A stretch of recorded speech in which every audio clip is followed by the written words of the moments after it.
I just want to revisit this story. I talked about this before, but it had a little bit more information in it, and so I'm going to talk about this. When the Israel Heritage Foundation awarded Donald Trump the crown of Jerusalem, and this is a silver Torah scroll crown. It's not the gold crown that was commissioned for one known as the Anointed King. They're two different things. But it is clear that many in the Orthodox community are very supportive of Donald Trump, as we've talked about, and Donald Trump is very supportive of them. One of the reasons I wanted to share this story was to show you that they do not consider him the Messiah, like some people keep trying to tell me over and over. But we all have great gratitude to this person, said Rabbi David Katz, executive director of the Israel Heritage Foundation. That's what he said from the podium, gesturing towards former President Donald Trump, who was standing at his right-hand side. This is a person that doesn't care only for himself, but cares for the entire world, Katz said, especially for the people in Israel and for the Jews in America. The rabbi extended the blessings from Israel and wishes for a long, healthy, and sweet life to the president and his family and all his friends. Some 150 Orthodox Jews looked on at Trump National Golf Club, Bedminster in New Jersey on July 10th as the Israel Heritage Foundation awarded the former president a Keter Yerushalayim, which is the Crown of Jerusalem Award. Longtime pro-Israel advocate Dr. Joseph Frager, executive vice president of the Israel Heritage Foundation, served as the event MC. The Israel Heritage Foundation strives to preserve the memory of Jews murdered in the Holocaust by the Nazis. He presented the award, a silver Torah crown contained in a glass box, along with Katz. An inscription quoted Psalm 136:1 and noted Trump's extraordinary and heroic efforts to help the state of Israel and the Jewish people. A video recording of the event begins with a musician noting that despite live music being prohibited during this period of mourning for the destruction of the temple, known as the 3 weeks, it was decided that in honor of this prestigious event and the attendance of President Trump, they had determined that live music accompanying the anthems would be benefiting of this occasion. Both the U.S. and Israeli anthems were performed.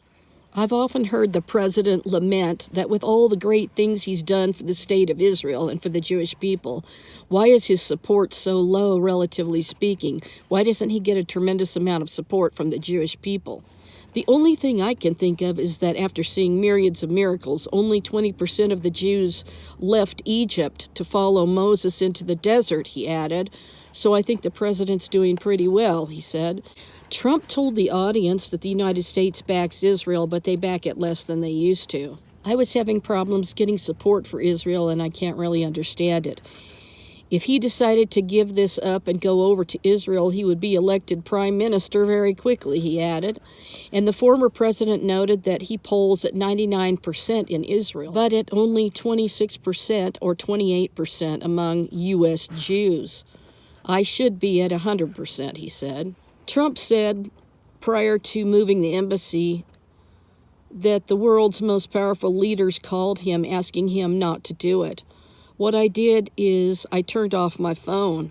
I set a date for signing, which was a Thursday, and when people called, I said, I'll get back to you on Monday. Trump applauded his administration's work on the Iran nuclear deal, but said that the Biden administration has since bludgeoned things with Iran. And that was the worst deal, he said. You cannot allow them to have a nuclear weapon. You've got to be more proactive in Congress because you're not getting support. You're just not getting support. People that used to support you, they sort of go and hide. I find that to be true on my channel. And people that frankly weren't supporting you much, those people actually have become your enemy. It's inconceivable for me as somebody that grew up on 16 Court Street in Brooklyn. So here is the Keter Yerushalayim, the Crown of Jerusalem, which the Israel Heritage Foundation awarded to former President Donald Trump who's now been elected to be the next president. And this was July 10th of 2023 at Trump National Golf Club in Bedminster in New Jersey. And the credit for the photo is Israel Heritage Foundation.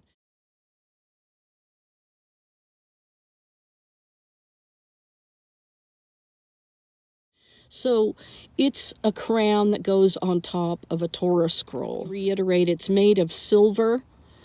And so this is not the gold crown that they will give to their anointed Messiah when he comes, which I still believe is King Charles III, since I've talked all about everything associated with it, especially the things that the Lord revealed to me about it, and the mark of the beast and everything that the Lord showed me about that. It said in one of the articles that I read that it said, although Trump is not the Messiah, they believe that he is like a forerunner making the way for the Messiah to come. So they are not looking to him as their anointed king. Now, if things changed, that would be surprising. But you have to remember that there is one person who has all of the beasts in the book of Revelation, and that's King Charles III. And I showed how he hammered the hallmark onto the cross, the silver cross, that they got the silver from Wales, and they put 2 pieces of the true cross in it that were supposedly given to him by the Pope to put in the center of the silver cross. And then the king, which likely is the replacement king for King Jesus that Israel will accept, he hammered his mark into it. And that was his leopard head. So I talked all about that in my videos and stuff, and it was truly extraordinary. And I've talked all about the other things related to it as well. But this just goes to show that they believe that he's not the Messiah. So there's going to be other things that Trump does for them, and one of which we know that he's already on the coin, commission him to build the third temple. So he may give a permission, he may have people that would help. So I just don't know exactly how that's going to go down, but we know with his re-election that he's going to quickly and swiftly start doing things having to do with Israel. And we just got to keep our eyes open for what's going on. But this is why I wanted to share with you that they're saying that he's not the Messiah, even though I was starting to say that they say that his number in Gematria or whatever is 424, I think. Anyway, it has to do with King David. But that's probably not who they're going to pick to be the king unless something drastic happens, because a king really has to be someone who is truly anointed as a rightful heir to the throne. And they see him as preparing the way for that person, and not as that person to be the king. So anyway, I wanted to share these things with you and revisit the story, and to tell you that it's not the gold crown that the Sanhedrin had made for the Messiah. And the Messiah, according to the Orthodox Jews, is a king. And it is somebody who's already had a coronation ceremony. But he will be gifted a crown when he comes to Jerusalem, as well as a Torah scroll. So that's the next thing to look for to come to pass. And when it does, it's going to be very stunning, because I think the whole world will marvel after the king, since they haven't had a king since Jesus was there, but they denied their king. So they're going to go through the time of Jacob's trouble until they acknowledge their king. At the end of the 7 years, they'll have that time period to acknowledge their king. So that's the way it's going to happen. I wanted to share these things with you, and please give a thumbs up for the algorithms on this channel. Support my channel if you'd like to. And if you want to read about King Jesus, my book, The Almond Tree, Aaron's Rod, the Messiah, King of Israel, at olivepresspublisher.com, is such a glorious testimony of the Lord. So many miracles and true revelations in that book. And it's really a coffee table size book that you kind of need a satchel to carry it around.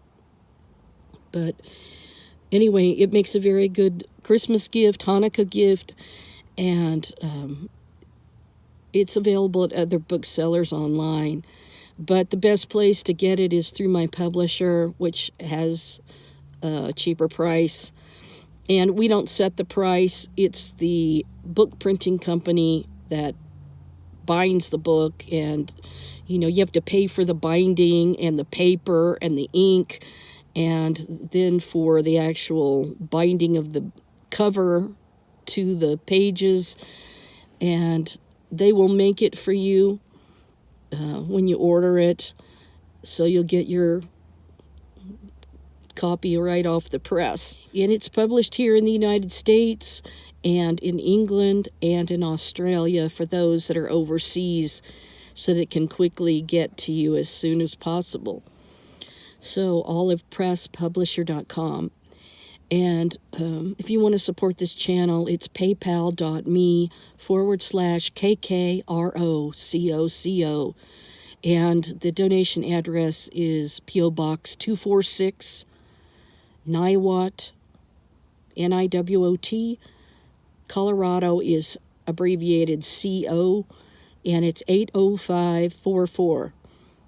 Kimberly K. Ballard, Ballard. Shalom for now. Have a good evening. I'll see you in the next video.